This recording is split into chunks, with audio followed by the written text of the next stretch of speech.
जय श्री कृष्ण दोस्तों। आज मैं आप लोगों को खाटू श्याम की कहानी सुनाने जा रही हूँ। खाटू श्याम मंदिर शिखर राजस्थान में स्थित है। खाटू श्याम का इतिहास बहुत ही प्राचीन है। आज से लगभग 1000 साल पूर्व इस मंदिर का निर्माण हुआ था। शिखर जिला मुख्यालय में 30 किलोमीटर दूर खाटू नामक गांव में खाटू श्याम का मंदिर है। इस मंदिर में भगवान श्री कृष्ण और बर्बरीक की पूजा होती है। खाटू श्याम में बर्बरीक का सर है, जिसे बर्बरीक ने भगवान श्री कृष्ण के कहने पर दान कर दिया था। कलयुग में खाटू श्याम को श्री कृष्ण का अवतार माना जाता है। खाटू श्याम को हारे का सहारा कहा जाता है, क्योंकि जिसकी मनोकामना कहीं पूरी नहीं होती उसको श्याम बाबा पूरी करते हैं। इस वीडियो में हम आपको खाटू श्याम का इतिहास की कहानी और कथा सुनाने जा रहे हैं। खाटू श्याम मंदिर कहाँ स्थित है, इसकी पूरी जानकारी देंगे। खाटू श्याम का इतिहास महाभारत काल से है।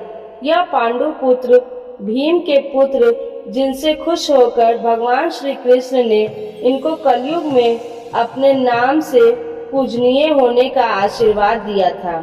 खाटू श्याम जी का नाम बचपन से बर्बरीक था। घर परिवार, माता पिता और गुरुजन सभी इनको बर्बरीक के नाम से ही जानते थे।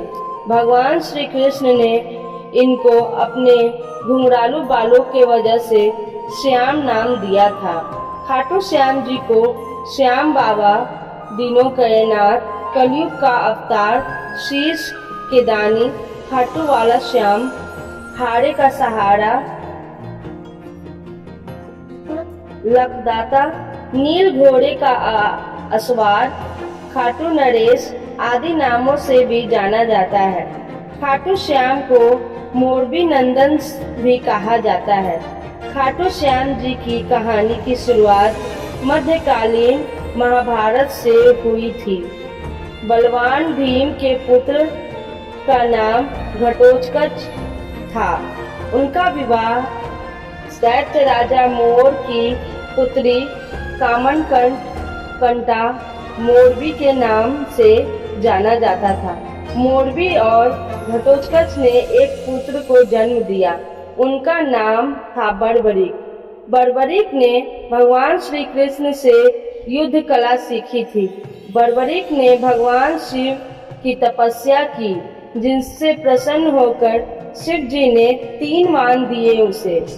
ये 3 बाण तीनों लोकों में विजय दिला सकता था। यह वरदान पाकर बर्बरीक बहुत खुश हुआ। बर्बरीक अपने ताकत और शक्तियों के वजह से जाने जाते थे।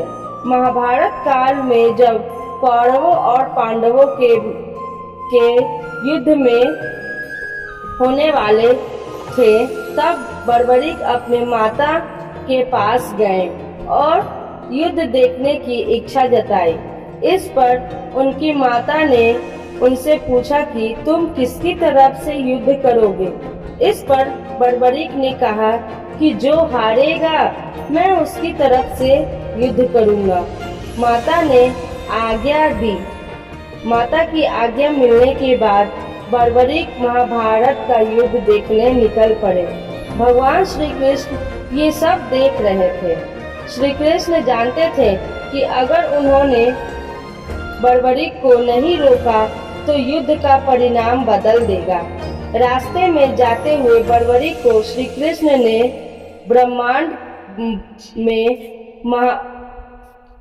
ब्राह्मण के रूप में लेकर रोका और पूछा, हे बालक, तुम अकेले ये 3 बाण लेके कहाँ जा रहे हो? तुम? बर्बरीक ने जवाब दिया, मैं महाभारत का युद्ध देखने जा रहा हूँ और इस युद्ध में जो हारेगा मैं उसका साथ दूंगा। उपवास पूर्वक श्री कृष्ण ने कहा, सिर्फ 3 बाण के सहारे तुम युद्ध लड़ने जा रहे हो? इनसे तो 3 सैनिक भी नहीं मरेंगे। यह सुनकर बड़बड़िक बोले, यह कोई साधारण बाण नहीं है, यह बाण मुझे मेरे आराध्य शिव जी ने मुझे दिए हैं। यह 3 बाण तो क्या, इसमें से एक बाण से ही पूरे युद्ध का अंत कर देगा।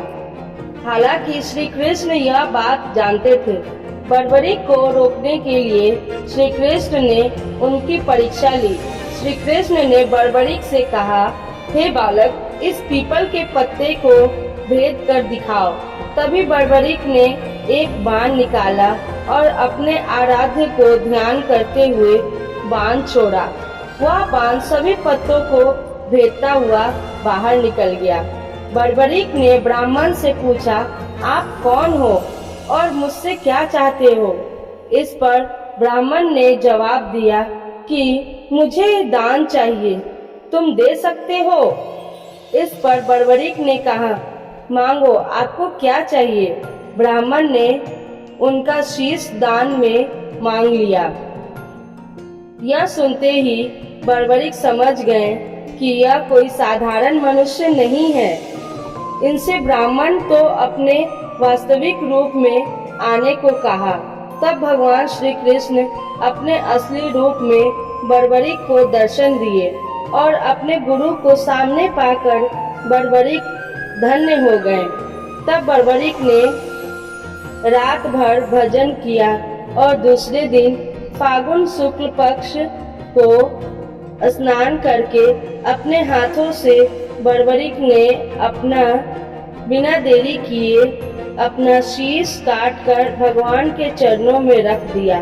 तब भगवान श्री कृष्ण ने एक ऊंचे स्थान पर उसका सिर रख दिया ताकि बड़बड़िक महाभारत का युद्ध देख सके।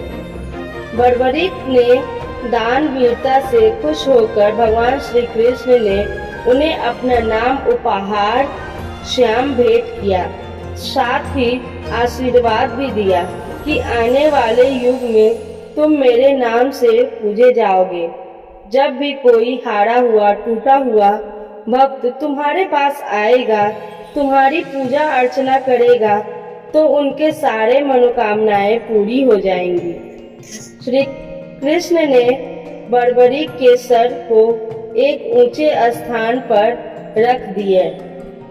आज पूरे विश्व में विख्यात खाटू श्याम मंदिर उसी स्थान पे बना हुआ है जहाँ पर उनका सिर कटा हुआ रखा गया था। यह तो खाटू श्याम जी की अद्भुत कहानी। खाटू श्याम का महत्व कलयुग के साथ साथ बढ़ेगा। भगवान श्री कृष्ण ने उन्हें आशीर्वाद दिया था, जैसे जैसे कलयुग बढ़ेगा वैसे वैसे तुम्हारी तरफ लोगों की आस्था बढ़ेगी। आज बाबा खाटू श्याम हारे का सहारा बनकर भक्तों के काम कर रहे हैं और खाटू श्याम का महत्व इसलिए भी बढ़ जाता है कि उसे कलयुग का भगवान माना जाता है। आज तमाम लोगों को काम करते हैं और ऐसे कहा जाता है कि व्यक्ति अपने जीवन में दुखों और कष्टों से घिरा हुआ है, वह अपने जीवन में हार मान चुका है, उसे एक बार खाटू श्याम जी के शरण में जरूर जाना चाहिए। तो दोस्तों, उम्मीद करते हैं बाबा खाटू श्याम का इतिहास और बाबा खाटू श्याम की कहानी आपको बहुत पसंद आई होगी। तो कमेंट में जय बाबा खाटू श्याम जरूर लिखें। मिलते हैं अगले ऐसे ही रोचक कथाओं के साथ अपने अगले वीडियो में। तब तक के लिए जय श्री कृष्ण।